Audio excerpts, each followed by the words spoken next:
Okay, sweet. We are officially live. To everybody who can see us, it is right now a two-man show, and this is actually going to be fun. Due to extenuating circumstances, one of our poets, Grace Munoz, won't be with us this evening. Thoughts and prayers with her. Lots of stuff happening in the world and things that affect families, and so we wish her the best, and we'll continue going forward.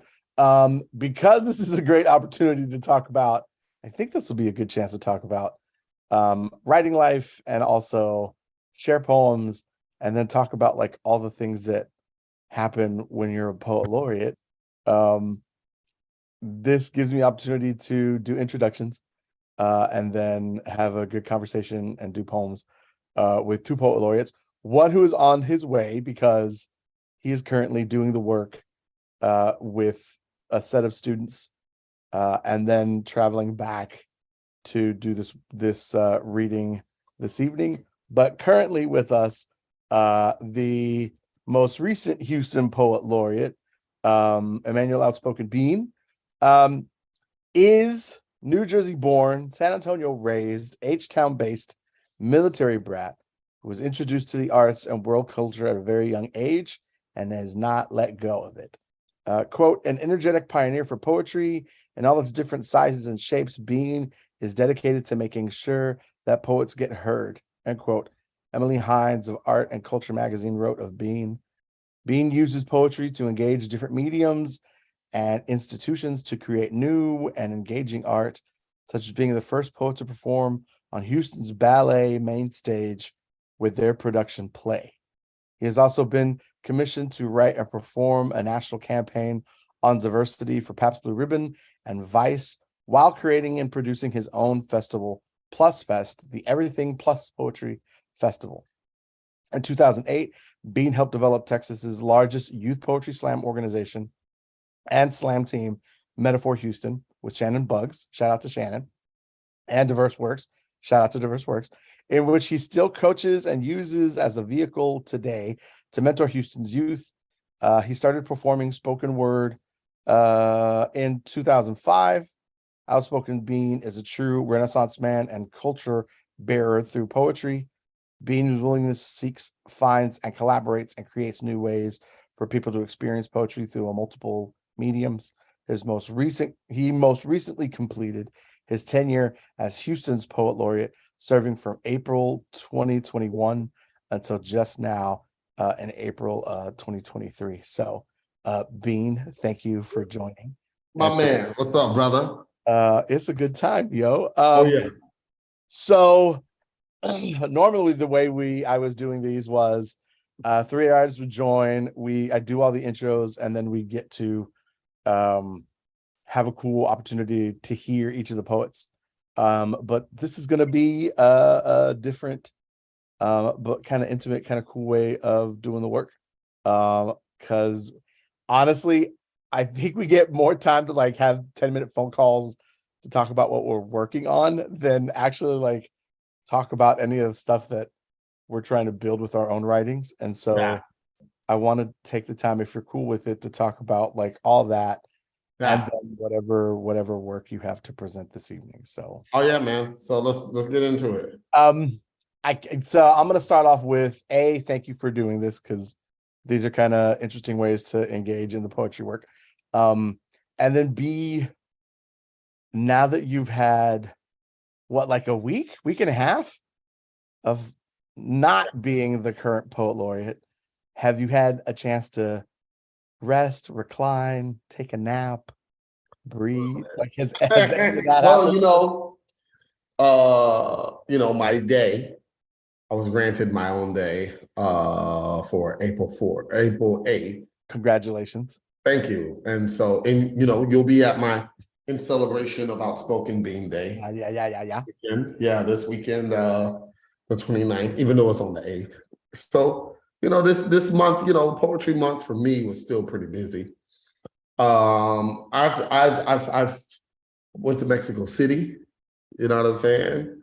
Loved it. We had some galas. We did some things. I've done some things, man. I've been I'm doing all right, bro, and I'm really content.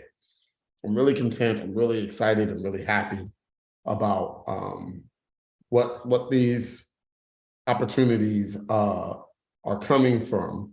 I feel like I used the Poet Laureate as a vehicle to propel me into other, or to move me into other spaces outside of poetry, that I'm very happy that I'm doing. And you know, it's great. Being former is being former, but no one really says former. People be like, No, it's "The Poet always Laureate." it's always Houston Polo. It's like presidency. Yeah. It's like Yeah. It's like always, president. Yeah, man. yeah, And it's so always that's the Houston same Polo. with you, Yeah, especially yeah. with yours, because it's only a year, It's only the year, right? you know. Right. So it's but you know, I think what you've done, from especially what you've told me,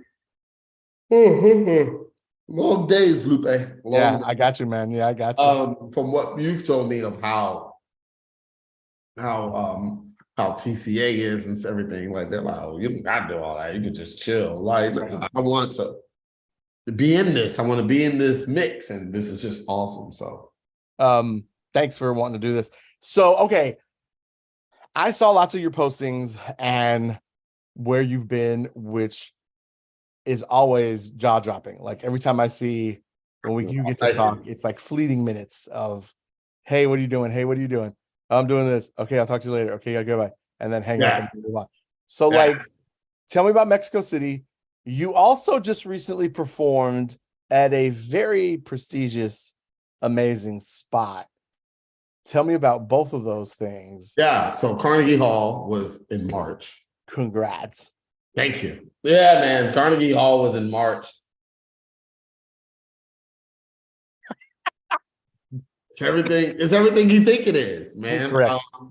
You know, Carnegie is a old Spot. establishment, you know. You know, America doesn't have a lot of like established halls, like concert halls and stuff like that, because America is still a new country, you know. Right. This racism is new, you know what I'm saying? So this Yeah. being able to be at Carnegie Hall, and also learning a lot more about it, and you know, seeing letters and pictures of Langston Hughes, who had performed there in the 20s. You know, that's a 100-year difference there. You know, I'm sure there's been other poets, but that one matters to me a lot. That was an amazing experience that I would never forget, dude. That's awesome. And you know, I plan to do it again. I plan to like figure out how to get Over there in the mix to do it again. How was it? Weird, or was it magical, or was it like in the moment, lightning in a bottle, to like be on that stage and then read to whoever was in the audience? Or like, was it surreal at all? I say that because I can't imagine hitting that particular space, and then I would freak that I was like, this is the same space that all of these other things have occurred. I think that would overwhelm just before I hit. It was everything you just fucking said, dude. Like it's interesting that it was able, that I was a that so how I got part of it. Yeah. How did you switch over that way? What popped up on the radar? You know, relationships, man. In 21, I just became Poet Laureate. I got a call from this dude. His name is Matt Dedrick, and he's like, I run Apollo Chambers Music. You know, we're a bunch of white people, but we want to do something for Black History Month. Yeah. You know, we have a vocalist who is Black, who would like to have you perform with us. And then the person who's composing it is Dr. John Cornelius. And Dr. John Cornelius he was my voice teacher at Prairie View A&M. Shut up. Yeah. And so he was like, we would love for you. He was like, honestly, we were going to book you anyway.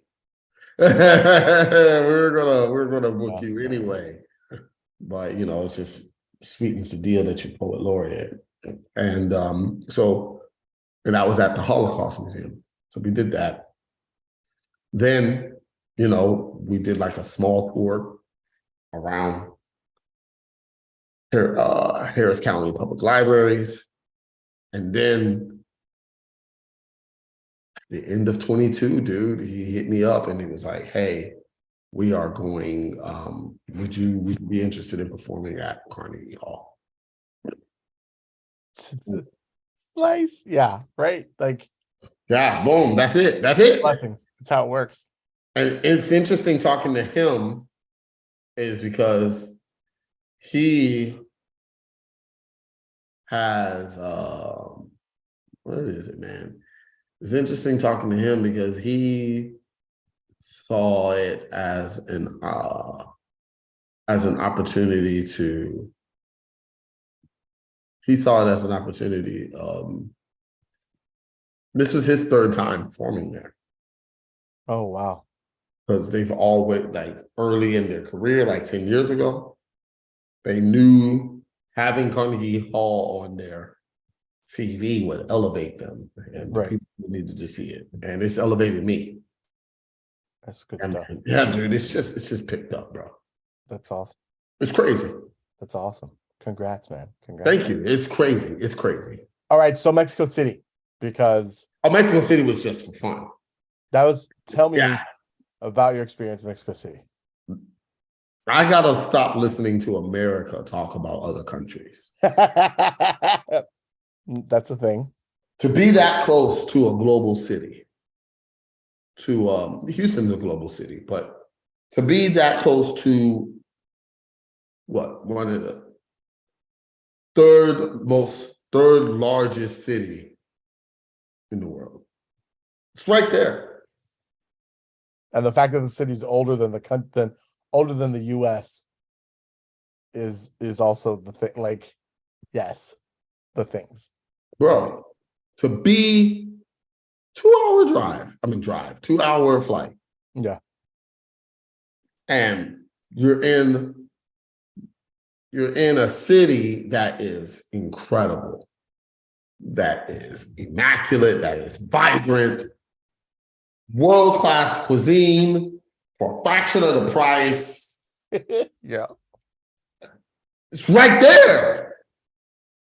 I gotta stop listening to America talking about shithole countries and all of that. And I have stopped, but still.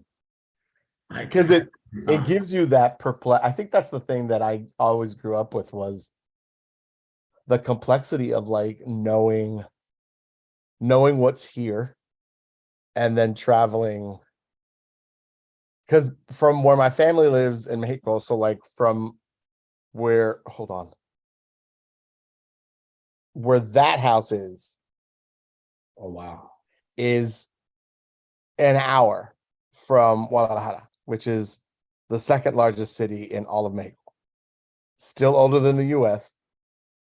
But like I could go there and see what was up, and then I'd come back, and then I'd hear all this noise about Mexico and Mexicans and greasy and blah, like all this other trash. And I was like, I don't know that you've ever seen anything other than Speedy Gonzalez. Right, the museums. Yes. Killer. Sir. Bro. That's dope. We have to like the museums, the culture, the vibrancy, like, the Hotel of Mexico, which is, like one of the more beautiful hotels I've ever been in my life. 5-star hotel, $200 a night. Yeah. Come on, dude. Done. Correct. I'm glad you went, man. I'm glad you went. Oh man, I'm going back. Sweet. I'm going back. I don't know when. I'm going back. Let me know. We'll go. I found out about Also went to a Lucha Libre match. You went to a match? Shut up, dude. I got a mask and everything. Oh, I love you. Actually, I think I got it on me. Boy, don't let me find out I happen to have it on. I love you if you have that mask on you. I love I you. do have this. I have this. It's a What? record. Dope. Man. Yeah, man. Loved it. Got to start writing my poems in this thing. Man, that's good. That's good stuff. Good stuff, man. Like, yo, I gotta stop listening to America. What and one I'll ask a question, then we'll get into some poems.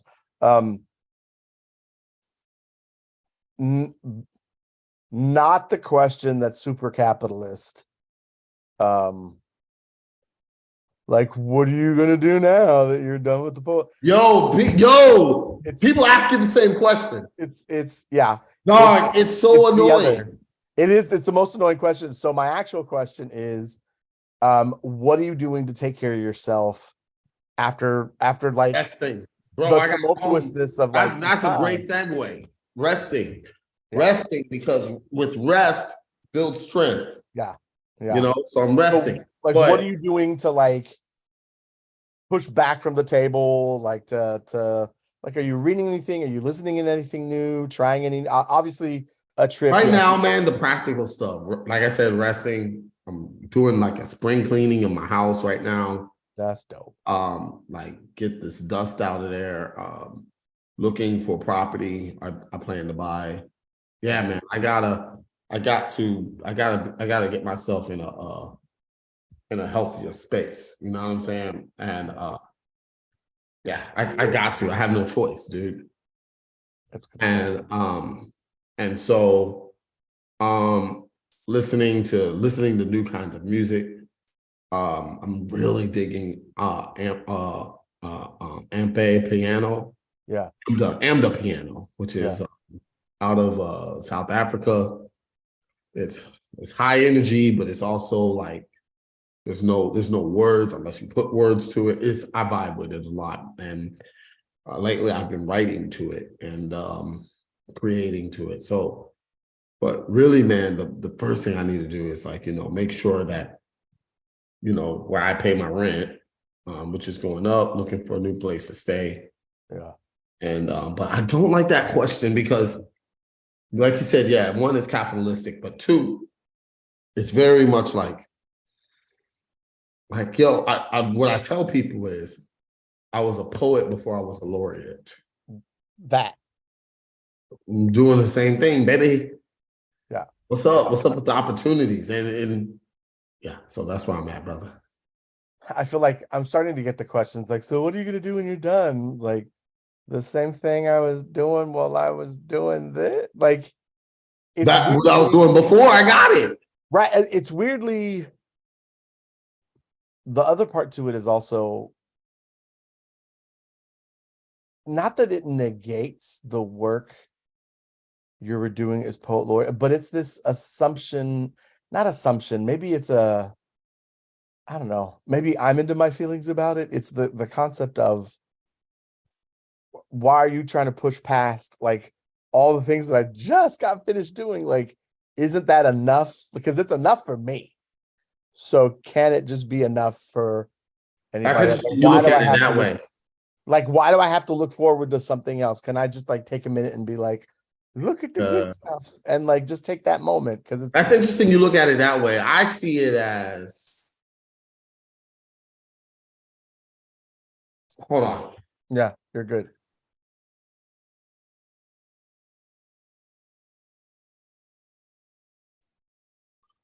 I see it as, you see it as like, oh, you don't think what I've done is enough? I see it as they like kind of the inverse. I see it as like, oh, this is not like you have to do something bigger. Oh, that too.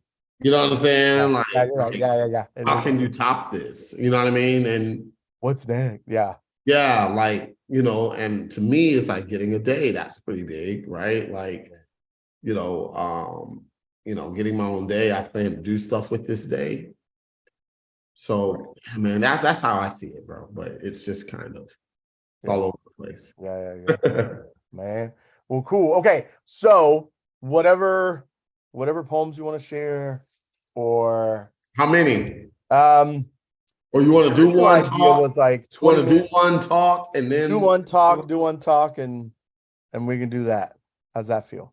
That sounds good to me, man. And then again, thank you for having me on this thing, dog. This should be fun. What's funny is I've actually been using the videos have actually been working because I didn't realize that like people that are doing classes, so like high school kids, university students, like folks are borrowing the videos and showing them at class, which I'm like, Oh, that's cool. I didn't even think about it. So like I'll have whoever's watching tonight, but then somebody else will post it out. Like I've already gotten like, I want to say at least 25 people that are like, thank you for posting these. We've been watching these in class. We're looking up these different authors. Like people have been able to like sell books off. I'm like, oh, that's dope. So There we go. Easy. Yeah, man. So let's get into this first one, man. It's called Rest Assured. I like this poem a lot. I'll talk about it afterwards. Rest assured that my rest is sure, that my capacity is not tied to my capability, and in order for strong to strengthen, then strength must rest. Expanding my rest is bridging valley gaps that will soon be closed. Watch what I will pull when I rest. Expanding my rest is a mountain shifting without the exhaustion of pushing. Watch what I move when I rest. The preceding mantra is now all issues will be taken lying down. This is where the hamster's wheel becomes the hamster's will. As the mantra once was, if one lives by the hustle, then one not dies, but they hustle by the hustle. It's not even given. They're not even given the gift of death. There is so much loss. In the words of Rick Ross, there has to be a reimbursement for the cost when every day I'm hustling. Every day I'm hustling. Every day I'm hustling. Every day I'm crumbling. Every day I'm stumbling. Every day I am becoming a slave to myself when I don't release myself to rest. The prefix re, R-E, it means back or again. So when you rest, you rejoice, you rejuvenate, you reacquaint, you reactivate. There's a remix version of you to redo by relaxing. There's a rejubilation once you are reawakened. When you rest, your body becomes an opus, reopus. And we know this, so rest assured that my rest is sure, that my capacity is not tied to my capability. And in order for strong to strengthen, then strength must rest assured that my rest is sure, that my capacity is not tied to my capability. And in order for strong to strengthen, then strength must. There we go. Yeah. Yo, what? Man, okay, so I don't even know if this was not a planned. We did not plan this. Now we're playing nothing. We did not organize this way. So I had actually, like when I do these, I share maybe one or two poems. So the two poems that I picked were, I thought about the part of the work and the other side of the not resting. It's like, what do you do when you work and work? And let's say I was thinking in terms of my previous situation, because Jasmine's in a much better healthy position these days. But I thought about like the hours in which it was like caretaker and partner and educator. And so I had written this piece as a villanelle, right? Like hymn of the double shift worker of villanelle. Animo hermano, there are no more early morning breaks. You have to stay up on the charge froth up around, lunge a bit forward, sweat big, see what the day makes. Make the surface of the earth warm and finger aches. Work does that much, keep the joints quite bound. Animo, hermano, there are no more early morning breaks. Just the sound of fullness in the air, breath that fakes at first, a stumble when you rise. Keep up, don't drown. Lunge a bit forward, sweat big, see what the day makes. There might be a time when you get the shakes, but hustle in the ruckus, shake the tired down. Animo, hermano, there are no more early morning breaks. Don't talk about all the tired in you that puts on brakes. Build that into a knot, a silk one that flutters underground. Go ahead, lunge a big, see what the day makes. There is no choice. That little money come down in flakes. Food must fill the belly. Lights have to work. The pulse pounds in the eyes of your dear. Peace, home. It's a prayer that shakes. So go get animal, brother. There are no early morning breaks.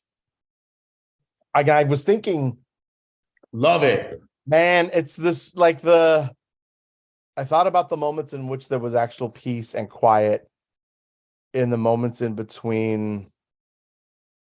I would say from like the moment we got married to like the first 5 years, it was a few times Jasmine being in and out of the hospital, or like trying to keep abreast of like if she had a lupus flare, or like the things that were just a part of the everyday here. And there would be moments where I know I would sit on the opposite side of the room in a chair, and if she was able to sleep comfortably, I would just like I would zone out into the peaceful moment, that thank goodness that there wasn't anything that was afflicting her. And that gave me more peace. But I was also understanding like I can't rest on my laurels, because A, I've got to make sure she's okay. And then B, I just have to keep working. And so that was, You got work to do. man, it's that energy, right? Like, I guess too, that's why when I look back, when people are like, so what are you gonna do next? I'm like, we're gonna just sit down for like a second. I'll be back up on No, Sunday. man, but we're a commodity in America. Correct. America's art is a commodity because you got a daughter to feed. Food Right. ain't free. Right. You got a house for your family. Right. Shelter ain't free. Everything is, it's a commodity. My man's Joaquin. Man. Joaquin, are you in, sir? We'll give him a minute, but it should be fun. So, yeah. Oh my God. Yo, my man. You know how much I love Texas you, is in the building. sir. Doing all right? I'm good. How are you? We're good. Thanks for hopping in. I know you just finished talking about hustling. We were just talking about like the work and what it takes and what rest looks like. Yeah. And you, sir, thank you for jumping in. You drove a whole hour and a half to get on here after finishing a whole workshop day. Is that correct? Yes, sir. So, man, thank you for doing this. You're welcome. And congratulations on your position Thank am I correct that you're the inaugural Dallas Yes. Playboy, first one Yeah. ever? you. That's good stuff. So I'm gonna take a breath. How are you? Thank you. I'm good. I'm the best kind of tired, lecturing all day, workshopping all day, and then a family event, a parent event tonight. But my cup is so full. You know, these are the parents that pick our food. They pick tomatoes and blueberries, and I got to speak a lot of very bad Spanish to them, and I got to hear a lot of very beautiful Spanish to me, and I couldn't have asked for a better. You know, the night's not over yet. We still have poetry. I couldn't have asked for a better, very late afternoon, early evening moment of my life. Blessings, man. Absolute blessing. So everybody who's watching this, I'm gonna do Joaquin's intro, his bio. Joaquin Cihuatanejo received his MFA in creative writing from the Institute of American Indian Arts in Santa Fe, New Mexico, where he studied under Joan Navayuk Kane, Sharon Witsui, and Natalie Diaz, among others. His work has been published in Prairie Schooner, Yellow Medicine Review, Sonata Review, and Wisache. His poetry has been featured on HBO, NBC, and on NPR, in Historias and the Natural Teachers Initiative. Joaquin has two passions in his life: his wife, Ada, and poetry, always in that order. He is the inaugural Dallas Poet Laureate, having recently been awarded the position, and will serve in said position until 2024. Welcome and thank you, Joaquin, for doing this. Man, the only person we're missing for the evening is Gris Munoz, and she had a heavy loss for her family this evening, and so I'm thinking on her, and I'll touch base with her and see how things are going. So we're playing this one slightly different. Normally what I would do was everybody would be given 20 minutes to read, and then it'd be a couple of questions, and maybe one or two poems out of me. But it's kind of a little more intimate, especially because I think this is the one session where it's all poet laureates. So it's kind of a nice way to like finish out on all this. So yeah, Bean read a piece, I read a piece. How are you feeling? How's so you stepped into the position in what month? April of last year. Yo. So how's it feel? It's been amazing. For the longest time, I kind of marveled at the fact that I don't ever get asked to recite poems in Dallas. You know, I think when you're, like when you're from that place, they're like, oh, he's one of us, she's one of us, they're one of us. We need to bring in someone from New York, someone from Chicago. We need to bring in like a real writer. And I think it's just something that I think every place falls victim to. They don't realize that the talent, the power, and the voice that resides within.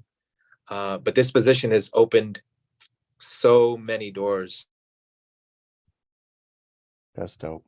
And I'm so grateful. And I just keep saying yes. I know I got to say no to some things, but I'm just so grateful for the opportunity. We have a young, beautiful, handsome, powerful, dynamic mayor in Mayor Eric Johnson. And I've gotten to share a stage with him now in the last year, like 5 times, to read a poem before the Honorable Mayor Eric Johnson speaks. And the last time I did it, he b-boy hugged me after my poem, and he whispered in my ear, "You're a bad mofo." And now I feel like I'm the coolest cat in the city, that the mayor's whispered in my ear that I'm a bad mofo. What's that like for the both of y'all? Like having the mayor have conversations with you. What's that like? It's wonderful, man. It's wonderful. It's putting poetry in City Hall. It's putting poetry in very fancy boardrooms and hotel, conference halls, where I don't think it would have been had it not been for this position. And I'm so grateful to the Dallas Public Library and the Office of Arts and Culture, and to Will Evans at Deep Vellum Books, who, when he moved here, like 11 years ago, was like, "Who's our poet laureate?" And they were like, "What's that?" He was like, "You're kidding me, right?" And he fought and fought and fought and complained and fought and yelled. And finally, because he yelled so long, the city listened. So I'm grateful to the library. I'm grateful to the city of Dallas, but I'm really grateful to Will Evans for being the catalyst, the tip of the spear. That's dope. That's dope. Bean, what's it like having to be able to do that in the city? Like being able to put poetry. I'm adopted, my man's Joaquin. It's so good to see you, bro. It's so great to see you. So good to see you, man.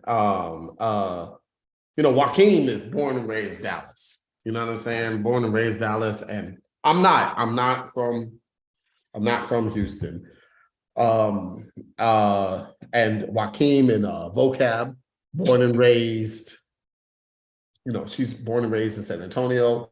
So there is a tinge of jealousy of poet laureates like that. You know what I mean? Where they're like, man, they are from that city.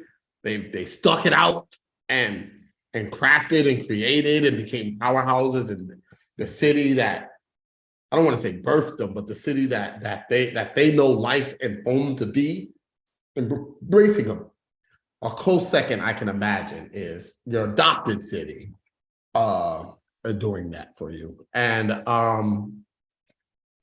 it gets overwhelming at times, but like having the mayor and Congresswoman Lee in your phone and knowing that that they called on you and performing for like monuments, openings, and all these different things. There's some things that I do think that they didn't, it's not a perfect position in Houston. There's some things where I'm like, I think this should be crafted a little bit better. Like one of the things I remember going into the meetings, like after I called, remember, man, I called, well, as soon as I saw Joaquin got it, I called him and was like, yo, this is hell fucking good. Cause I didn't know if he had applied, but I figured he did.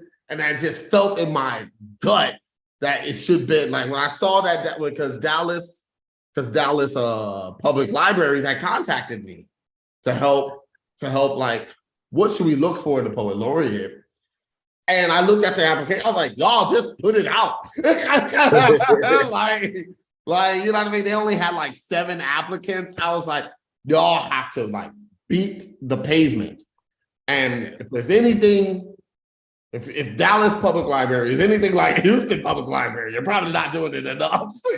Right. And I didn't tell them about you or anything like that because I didn't want to like influence. I didn't want to influence anything. But in my gut, then I was just like, has to be Joaquin. It has to be Joaquin. Joaquin is like the first poet who I met who gave me advice that wasn't backhanded, dog. You know what I mean? In Corpus Christi, like I asked, like, how do you do this full time? And he gave me practical things to follow. Didn't work out for me like it did for him, but like they were practical, and I was able to piecemeal my career from that conversation. That one, I will always. That's why I give information to people because you gave information. You and Gino, but you in particular gave information to me, and so with Eris Brown, our new poet laureate, who's a powerhouse herself, the youngest poet laureate to be crowned, if you will. I'm like, yo, like do everything you can, but use this as like an opportunity. See it, I told her, and I'm telling her, and I tell everyone, see it as like a doctorate, see it as a president, like see it as like something that is with your name, as a moniker that can be utilized as a tool. And so, so that's like, to answer your question in a roundabout way, Lupe, that's how I see it. Very grateful that I won it. And still grateful for everything that's coming from it and the performances that came while I had it. I'm just grateful. Awesome. That's awesome. Let's hear a poem, man. Let's hear a poem from Joaquin. Joaquin, what do you have? Do you have anything you'd be willing to share? Yeah, I do, but I want to read something old. Yeah, sure. Because I just left a space where a woman who goes to work hours before any of us wake up and comes home from work hours after sun has gone down, a woman who sacrifices 13, 15, 16 hours a day to the fields, 6 days a week, said to a group of us, I'm a single mother. She said in Spanish, I'll translate what she said. She said, I'm a single mother, and my oldest daughter's in college on a scholarship. And my youngest daughter will be there in a year and a half on a scholarship. And she said, and this is the way it's supposed to be. And I'm just like, oh my gosh, So it reminded me of my grandfather, the first person to put a book in my hand. So I want to do an old poem. So old, it's got an old poem smell to it, Yeah. But I want to honor my grandfather with this one. Is that cool? Yeah. All right, so this is called El Jardín de mi Abuelo. This is called My Grandfather's Garden. It goes like this. Memories of my grandfather's garden come back to me differently than other childhood memories. Memories of my grandfather's garden come back to me in well-watered voices and deep chest hymns that begin as a gurgle deep in the belly and rise to the throat slowly. I remember little of the day my friends jumped me in. I remember fists flailing and afterwards those deep, fleshy embraces only Latinos know how to give. But grandfather's garden comes back to me with aromas, with tastes, with corridos sung to the sun and novenas sung to the moon, thanking both sides of life, the light and the dark, for their bountiful harvest. Ay, Dios mío. All those nights we knelt together in brown earth, it was always about harmony, about balance, heat, and tone deeply, thanking the life-giving soil for its gift, and I'd follow suit, carefully pulling up cilantro, manzanilla, hierba del manso, always making sure a metal spade never touches fragile root. Sweet, ancient abuelito. How could I be anything but a poet after those moments we shared? Don't you see? In my grandfather's garden, chiles grew. In my grandfather's garden, children grew. In my grandfather's garden, poems rose from the earth like the twisted arms of La Llorona, desperately reaching out for her missing children. In my grandfather's garden, all of these things would rise slowly because beautiful things take time to bloom. In my grandfather's garden, all of these things would rise slowly like well-watered voices, like deep chest hymns, slowly singing, always singing. Bendito, bendito, bendito sea Dios. Los ángeles cantan y alaban a Dios. Oh, I just had to get that one out of me, you know? Sometimes you just Got to get it out, man. I haven't heard that song in quite some time, sir. Thank you for You're that. so welcome. Man. Thank y'all for You know letting me what's do funny it. too is, and none of this, to anybody who's watching this, like this has not, none of this was planned. But we started our whole conversation about work and hustle and like what do we do for rest? What do we do for like the actual work that we're doing? And even the poem you just read like fits entirely into the whole conversation in terms of like what respite looks like, what growth looks like what we do with the position while we have it, and what we do like when the day ends or the position ends, or like what it provides. And like I also think in terms of like I've done a couple of workshops and fellowships where like the question was what are you sowing and what are you harvesting?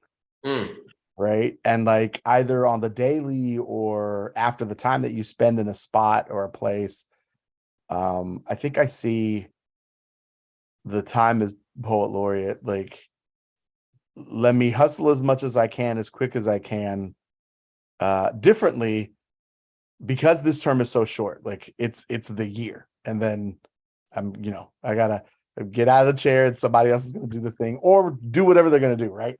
But to Bean's point, like using the position and like pivoting the title so that I can get things done with it.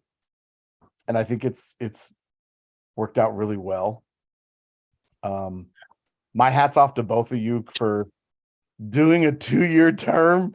But we didn't have no control of that. But we have no control of that, right? Yeah. What we do have control is what we do have control over is the title. Yeah.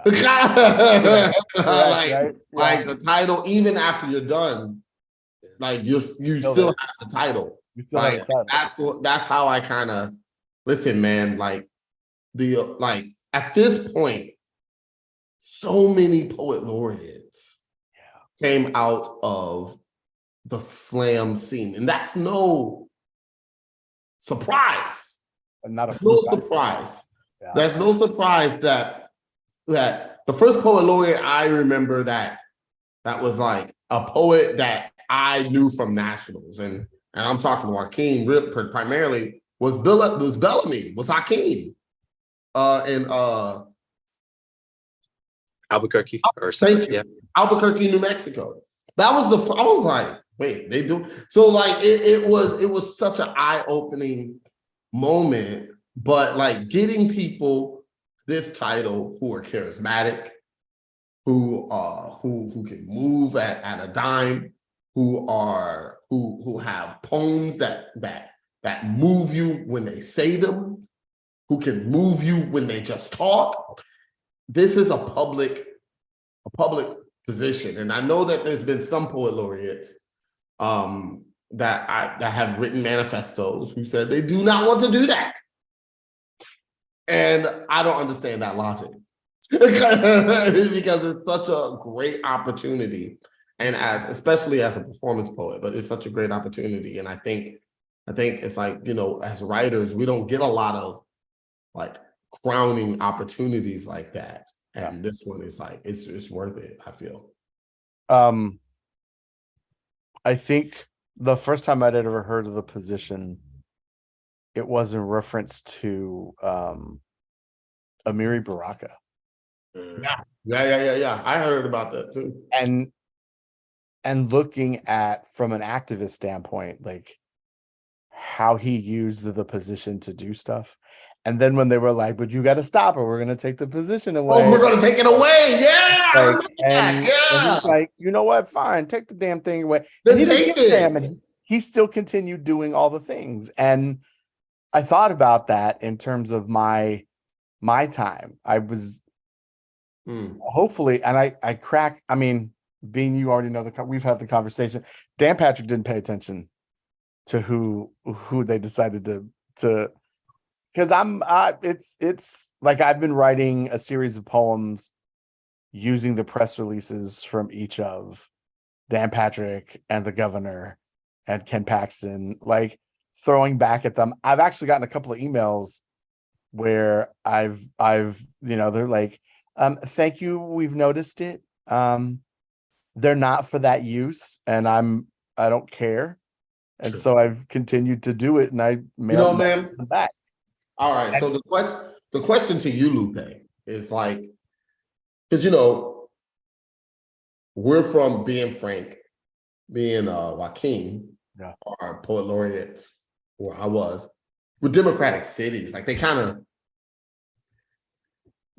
sort of, not that I agree with everything what Mayor Turner does, but for the most part, we are aligned. Yeah. You know what I'm saying?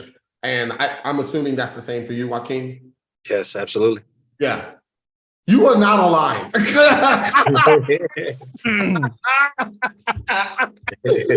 the governor. I know you're not. I know you are absolutely not. And that bothered, I mean, I still went for the Texas Poet Laureate too. But, you know, like there was no issue or no worrisome or becoming a target because you were still active of how you've always been.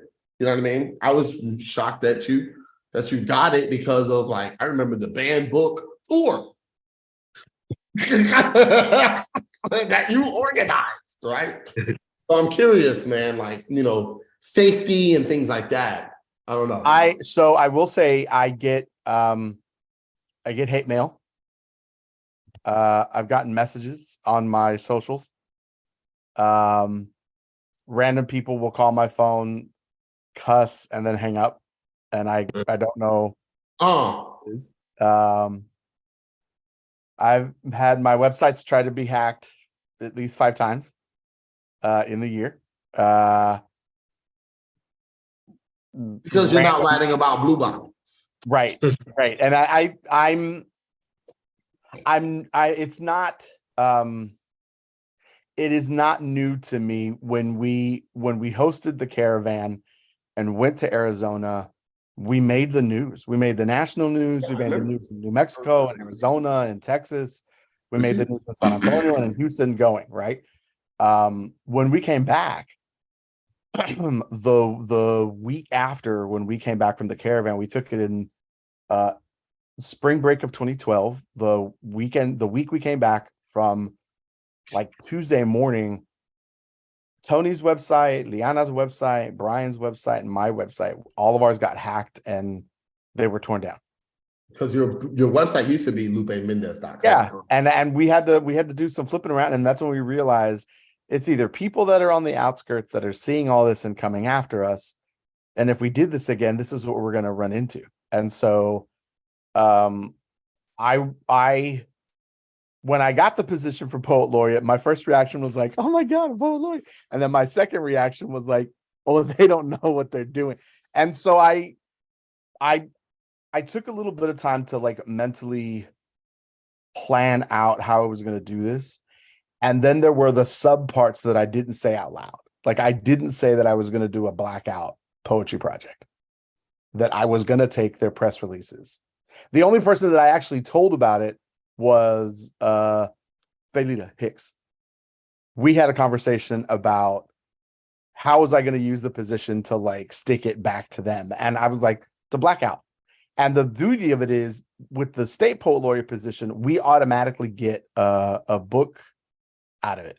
Right. Texas Christian University publishes a state poet laureate, like new and collected work. And the tour and the tour thing, and right? being on So the Texas roster for the rest. right. So what I decided to do was I'm going to put all these poems out. I'm going to post them on socials. I'm going to put them out in the world. And then they're going to go in the collection. And then it'll be in print. And it's a quiet slap in the face, because wherever I put my archives of the work, they'll always stand. Similarly, when Amiri Baraka was put out of, and I took it straight from how he did it. He wrote a bunch of poems against how Chicago was being run. Right. Yeah. And they're in print. Like you can still read them today. It does not change. Those poems outlast the politics. And that for me is the most important piece. Like I'll do the loud microphone protesting that I know I can do. But the real work is sitting in school board meetings, running teach-ins, going and talking at open meetings, talking to the Senate, going to the Texas State Board of Ed, like all the smaller fights.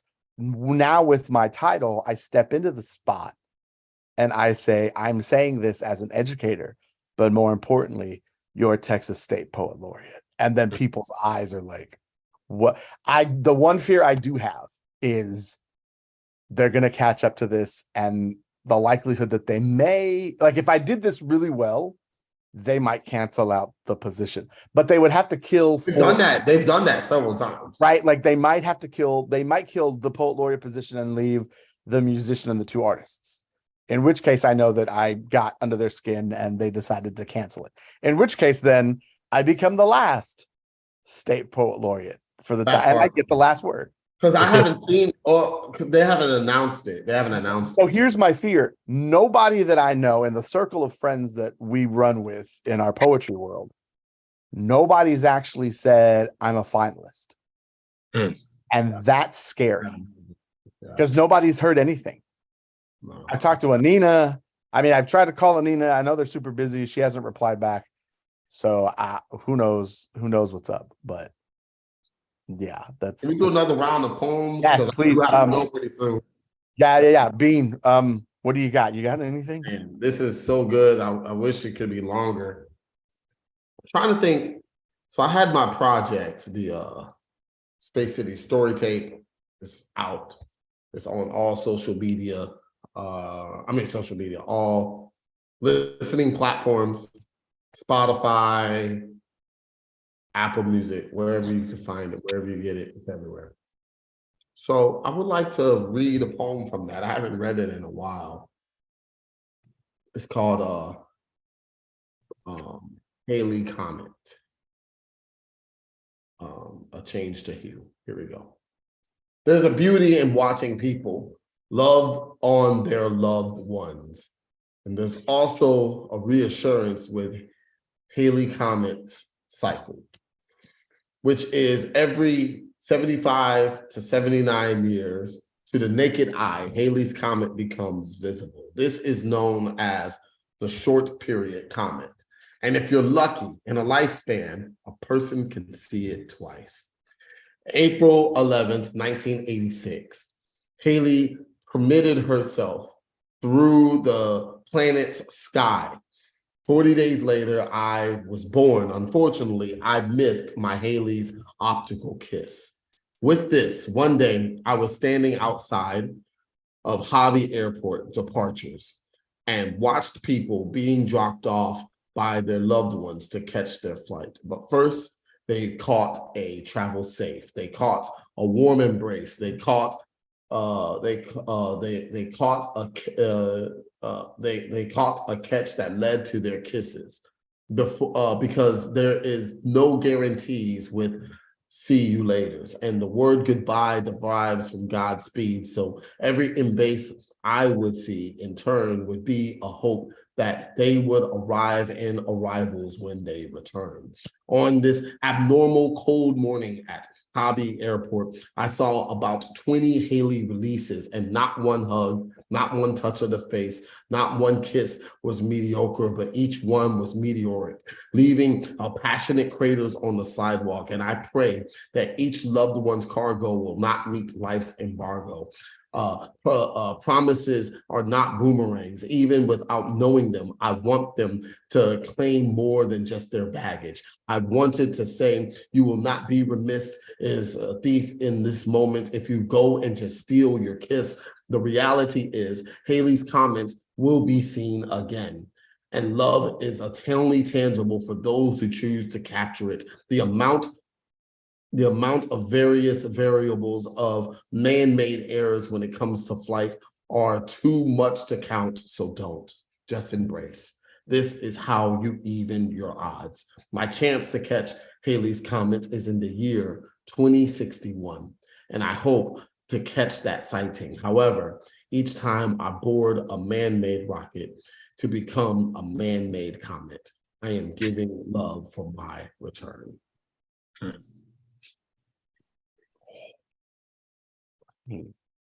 That's beautiful. I've never heard that one. It's beautiful. It's on the project. Yeah, I wanted to do something from the project, man. Yeah, it's newer. Love it. Thank you. Joaquin, how you feeling these days? I'm feeling good. Beautifully tired. I'm I always say that after a day like today, I'm the best kind of tired. I'm teacher tired. Yeah. My former department chair, Mrs. Madison, master teacher, said to me once, always remember you're still a teacher. She said, as far as I'm concerned, you're a teacher who moonlights as a poet. And I love that. And I still have my certification. They gave me, I was on the last year of lifetime. I was a teacher so long ago that I got in on the very last year of lifetime. So on my certification, it says that word. So I give homework till the day I die. Nope, man. I got in just after. Yeah. So they don't do that anymore. No, Texas switched. No 2-year training certification every 2 years. No summer program hours for me. I've got it forever. So there's gradients, right? So you had there's lifetime certificates, and then just after in 2001, if you got your certificate between 2001 and 2003, they only mandated that you have to renew your certification every 5 years. And then from 2003 on, you have to prove like a certain number of professional development hours or summer trainings to qualify you to renew your certificate. So, and and to be really honest with you, as a poet who tours and does a lot of work in schools, I think it's like a feather in my cap, because they're I don't think there's intimidated by me, because they know that this is a guy who has understanding of mandatory reporting, understanding of safe space, understanding of CPR and first aid training, so it's take real pride in the fact that that I still hold that certification. Yeah, it's a lot of teaching today, so I feel good. I'm gonna share this one, Joaquin, what you came in with in terms of like the blessing of being able to speak to local granjeros who are doing the beautiful labor, ancient labor of working in fields and cosecha, made me think of this poem I recently penned. There was, I think it's The Common, it's a journal, had done a call for poetry about farm life or farming. Mm. And I thought about this piece, and then being after we had the conversation about Mexico City, and then more, I pulled this one up. So my family's land, like in Mexico, we're able to farm strawberries and corn, sorghum, and then most recently we've been able to farm agave to sell to make tequila. And so every time we go, I fool myself into thinking that it's going to be a vacation, and then it turns into farm work at 5 a.m. And when I was younger, I was like, "This is perfect," but now in my 40s, I'm like, "Wait a minute." So yeah. I'm gonna read this piece. And then before you read, man, I have to go. I didn't no, realize man. what Thank you time for it coming was. through, man. This is awesome. Yo, thank you so much, Joaquin. It's good to see you, man. I wish wish we could have more time. Blessings to you. Be blessed, brother. Always. Peace, y'all. Have a good night, man. Thanks. Yeah. And so I'll share this one, Joaquin. El cuerpo avisa. Todo mi maíz se llevó, ni para comer me dejó. El versón, Luis Pérez Mesa. Esas tierras del rincón, I look at them como un buey pando, feeling the dry earth crunch under my boots. Es julio, y si sigue así, dirán que es una sequía. I pray it is not. For now, I will do what we have always done. I will work like my father, él y sus mandados en las labores. We will fix a fence. The barbed wire cut, retwist until a new post is put in place. Levantaremos rostros a ver las nubes, all gray, completamente llenos de agua. But it isn't meant for our hectares. Quizás mañana, mijo. He looks at me. He says, Vente, algo rapidito. We go into the fields. Rows of little milpitas all around us. I know what we must do. We must bend over, pull up the weeds, all the milpitas that are growing wild. Arrancarlas, viejo, my father says. I have ganas and a belly, but my body remembers. Esas tierras, this land, these hileras, 48 hileras to traverse, mano over mano, pull everything that does not follow the rows. It takes us over an hour. We laugh. I remember the feel, dry earth in my clutches, the clump of green entre mis dedos, dusting the roots on the thighs of my pants, returning soil to soil. This would have been done in 30 minutes if I were a kid. I would have earned 5 pesos and a Pepsi. Beautiful. Necessary. Yeah, right? Like, I think of also the blessing of the mundane moment, and like the next day it would rain. But you're always watching the sky. And I could go home and it doesn't matter that my family doesn't know that I do poetry. And so like they know I do something, but there is not enough opportunity for education that my family would know if I were to say that I am the state poet laureate. They wouldn't know what to do with the knowledge. So I don't even worry about it. I am just Primo Lupe when I go see and I'm cool with it, right? Like it's this thing that doesn't need to be a thing, right? So yeah. And you're in a house of writers, so you have multiple families wondering what's going on over there.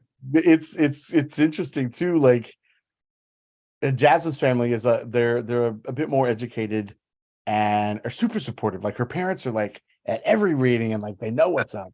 That's beautiful. And so it's it's a pretty good opportunity, like to be able to share with her family. So it works out. It works out pretty well. How is it loving someone who's an artist when you're an artist? How does that work? I had dated previously before Jasmine. I'd been in several relationships, and it never dawned on me to consider what it would be like to love somebody who's also an artist. So it never was in the equation, but there was always this toggle between the time I spent with the person I cared for and then the time I spent writing. And it was never a you're paying more attention to your poems than you are to us.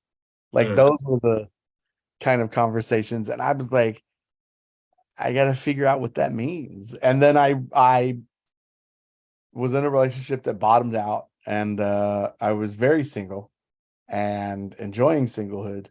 And then I ran into this young Dominican chick who was a pain in the ass and an artist. And we started having fights over films and books and plays. And I was like, we can have intellectual. And to me, it was like a sexy thing. Like it was a very weird, I had not considered, oh, this could be what life is like if I fell in love with an artist.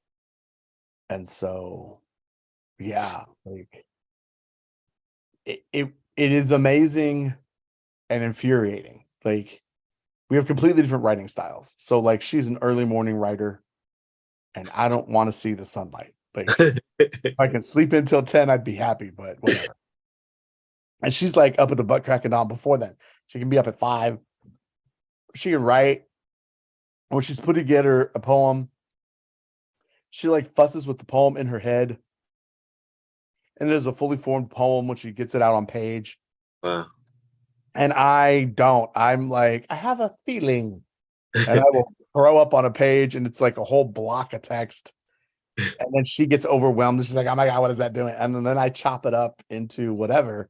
And she's like, I can't do that. What does that mean? It's disgusting. And so we have very dissimilar ways of writing. And we've occasionally written together where our poems are in conversation and it's in lockstep.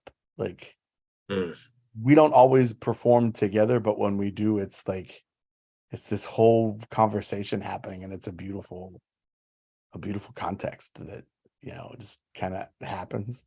But weirdly, like we make fun of each other when we write stuff, or I'll be like, hey, I'm really stuck in this part. What do you think? She's like, well, maybe try this. And I'm like, I hate you. And then I'll walk off and try, and I'm like, oh, God damn it, it worked. And the reverse, like she'll be like, I don't know what to do with this. I was like, oh, we'll try flipping it around or write it in reverse. And she's like, you're stupid. And then she'll walk off and go do it. And then it works out. And so, you know, we're just, you know, it's awesome. Like all her wins are my wins. There's not that there's a bit of jealousy, but there's also this bit of like what the public wants to put on us. So like I've repeatedly heard people like, Jasmine has 6 books out. You only have 1. What are you doing? I'm like, I'm going to work and teaching poems. I'm teaching. Like I'm a curriculum writer. I'm, you know, other things. So, but then I'm like, woohoo. But then the irony. So Jasmine's like, I want to write down and write books. And then she's like, oh my God, all this travel and I'm an introvert. I'm tired. I just want to be in my house. And I'm like, the irony. I want to be in the public, but I got 1 book and it's old and so, you know, it's all this amazingness. So it's always a blessing. So Aida and I are the antidote. She was like, yeah, I get it. Flowers rhymes with hours, but balance a checkbook, you know? That's awesome. Yeah. She's like, I used to have in my bio that, you know, I'm married to a woman who hates poetry. I don't know. I think I took that out a while back, and it's not that she hates, but like she loves the work of Andrea Gibson, Yeah. and she loves a lot of Billy Collins' little poems that make people smile. But and sometimes that's all a poem has to do. I think is sometimes if a poem can just make you smile, sometimes that's enough. Yeah. But she went to a slam with me once, many, many, many years ago in Dallas, and slam is sometimes that competitive nonsense comes out, and it came out that night, and she had to put hands on a woman. And like, Ooh. yeah, and like that night, Gino, and the legendary poet, superhero Gino, he started calling her Ali, and like to this day, she's the only person I've ever met in my life who's had to put hands on someone in a poetry slam, right? And she told me like, I'm not messing with that nonsense ever again. And it was like 6 years later, I talked her into going. I was like, we're going down in San Antonio, me and a bunch of poets. We're gonna eat puffy tacos. It's gonna be amazing. Yeah. You gotta come. She's like, all right, I'll come. And she loved the puffy tacos, and she loved San Antonio. We went to the slam, and a poet read a first person perspective poem about what it is to be a survivor of sexual abuse. And my wife is a survivor. My partner's a survivor of something horrific at the hands of her biological father. Yeah. And after the poem, she went up to him and she said, I just have to tell you how much your poem impacted me. And I've went through a very similar thing, and I got help, and I'm wondering, have you had a chance to get help? Because I care about you because of what you said. And this poet, this young man, looked my wife right in the face, and he said, oh, girl, I just made all that up because I knew it was going to score good. Wow. And I was behind her, and I grabbed her arms. Like I grabbed both of her arms from behind her, and I just kind of turned her. And she walked out with me, and she walked in the parking lot, and she said to me, never again will I ever walk into a poetry slam with you ever again. And she never has. Yeah. And I don't blame her. No. I don't blame her. Yeah. Yeah. Where, man, it's the spaces that we create out of a moment or reality or the narrative, right, that are strong enough to make the impact, right? Yeah. Positively or negatively. And it's doing some work, right? Yeah. Where are you traveling next? After, like, you're leaving in the morning to come back home to Dallas. Yeah. Where are you? I've got 2 Dallas Poet Laureate events tomorrow. Yeah, man. Man. So it's crazy. Luckily I get to be home for a good like a week and a half, almost 2 weeks before I take off again to one of those rectangular states in the middle. I want to say it's Nebraska. Yeah. But I get to be home, and I get to do some Dallas Poet Laureate things over the course of the next couple of weeks, and I get to write, and I get to be with my partner, and I'm looking forward to that. I was from February. I'm sorry, from February 15th through April 1st, which is 45 days. I was on the road 39 days. Wow. I was in 11 different states, and I feel very lucky to do that kind of work, do that amount of work. But it's exhausting, and the time away from my partner is it's a lot, it's a lot, because I feel like I'm here for a purpose. I'm here. I'm here for the students that I work with today, those migrant students. I'm here for them. But I'm also here to love Aida well, love her well. It's what I'm best at. I think I'm a better partner to her than I am as a poet to the page, or a teacher to a student. Yeah. So that's, that hurts, but she's a strong woman. Yeah. What are you gonna do? Island women, Correct. They have a strength that's, it's fathomless. It's the apex of everything, their strength. So so I'm looking forward to being home and writing for about 2 weeks before I take off again. That's dope, man. That's dope. If you're comfortable closing out, we can do one more poem. Okay. And then I can go let you rest because you have an early morning. Oh, this is dope. I love this, man. I love Poet Laureate Talk. This is good It's really stuff. cool having being with us, and like you said, it's amazing that that these opportunities are coming to us, to performance poets, to stage poets, to slam poets. Call them what you want, you know. Yeah. Or when I walked on my campus of my MFA, my first day of my master's program, I was walking up the campus, and I was like, "Holy shit, that's John Davis!" And I'm walking toward him, and I'm like so intimidated because like I've loved his prose poems forever. Like I feel like he's like the master prose poet of our time. Yeah. Walking toward him, and he like turns and sees me. He starts walking toward me, and he's like, "Joaquin?" And I was like, "Yes, John Davis." And he goes, "Huh? You're the first slam poet in our program," because he was the dean at the time.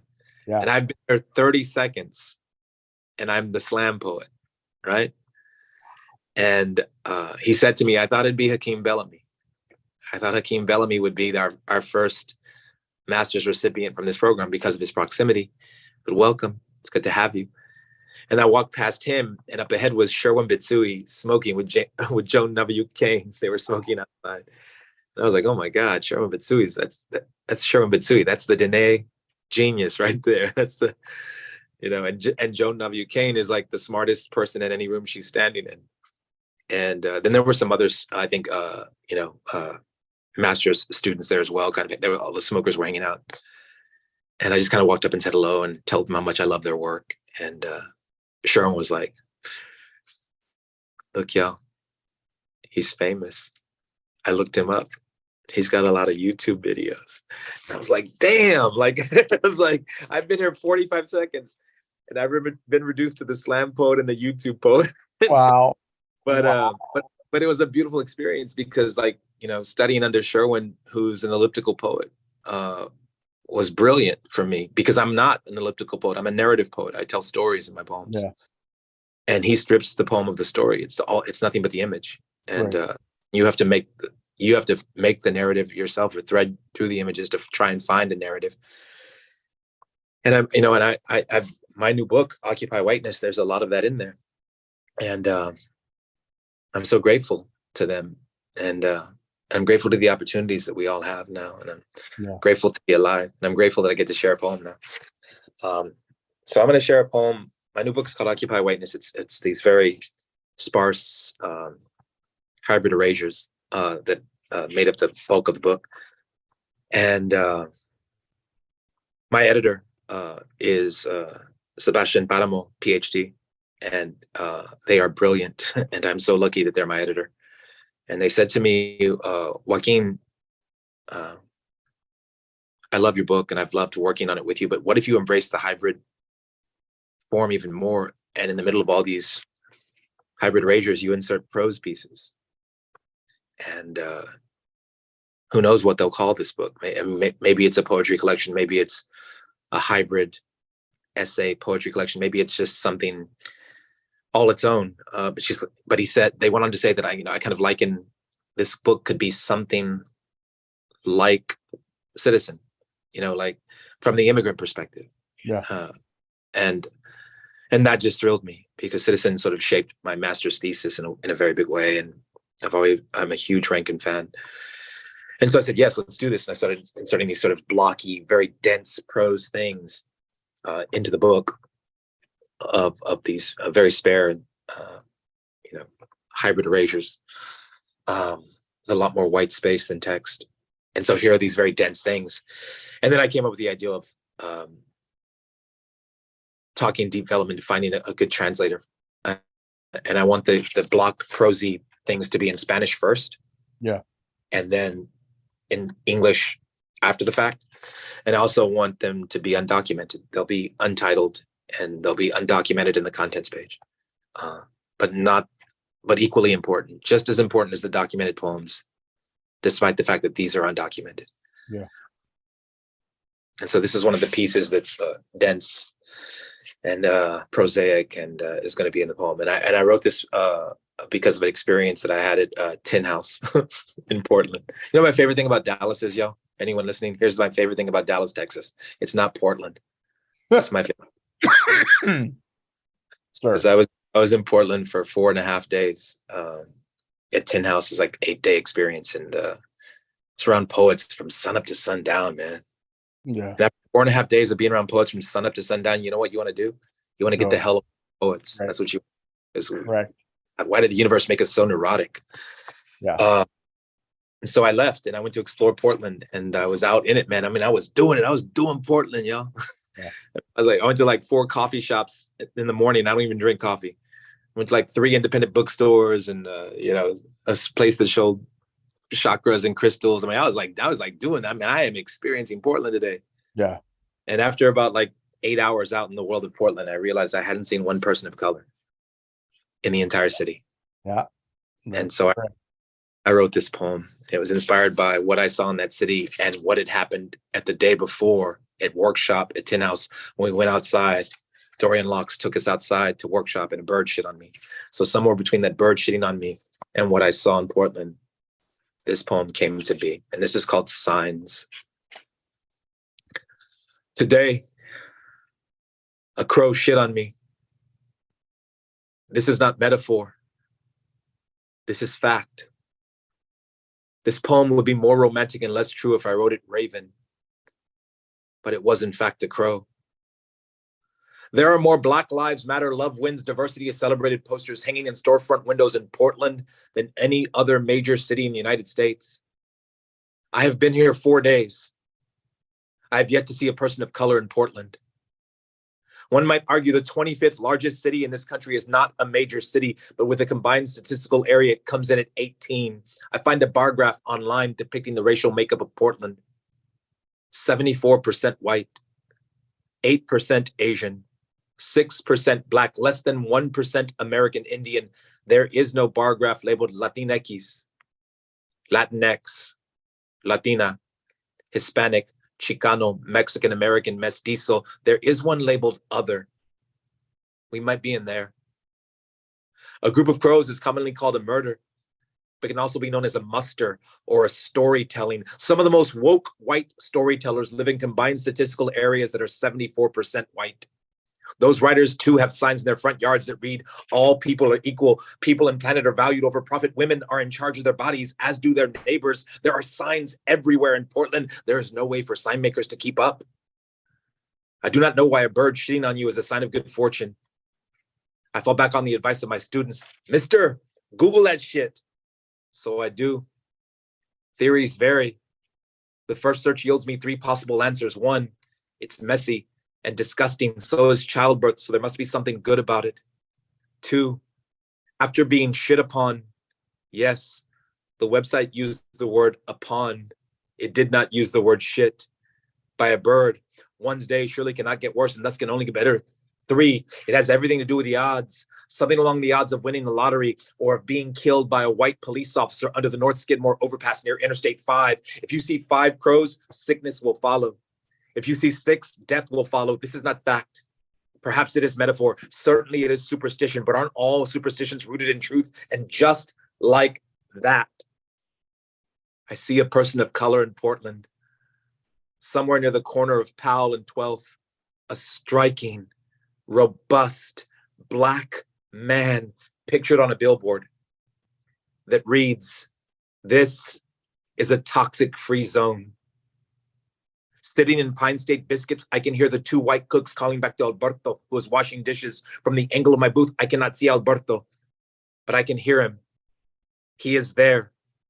He is not other. He is here. He is. I count 29 white people eating biscuits and fried chicken. As I stand to leave, I notice a button on a white man's backpack that reads, "Immigrants and refugees are welcome." Ladies and gentlemen, Joaquin Zihuatanejo. What? Yo, I cannot wait to see this collection. I'm impressed and proud and astounded by you, and it's good to be in conversation and company and to see your face again. Thank you. Hermano, keep going. Like, Cool. it's an honor and a pleasure. And before I let you go, I want to say thank you to you. Thank you for being our Texas Poet Laureate. Thank you for doing good work. Thank you for opening doors. You inspire me. You know, someone asked me what's next for you, Joaquin. I said, I don't know. Maybe in a few years I'll be the Texas Poet Laureate. Yes, yes. And then Please. someone said to me, well, after that, in a few years after that, you could be the United States Poet Laureate. And I said, actually, there's a job I think it's called United States Poet Laureate for Youth. And Naomi Shihab was that. Yeah. And I said, I think I'd rather have that job. I think Yeah. I'd rather do that, travel around the country and talk with third graders and seventh graders and 11th graders about poetry. That's dope. That's absolutely dope. Yes, that I can see that. Yes, do that. Putting it. That's Thank the you. deal. Man, That's you have a great night. To everybody who's been watching us, thank y'all so much. Enjoy, and thank you for helping me close out this very last virtual reading for the Text Poetry Roadshow. I will be done with this position within the next 2.5 weeks. So it's been a good time, and I'm so glad that you got to be a part of it. And we'll talk soon, man. Absolutely. Nos vemos. Órale, have a good night.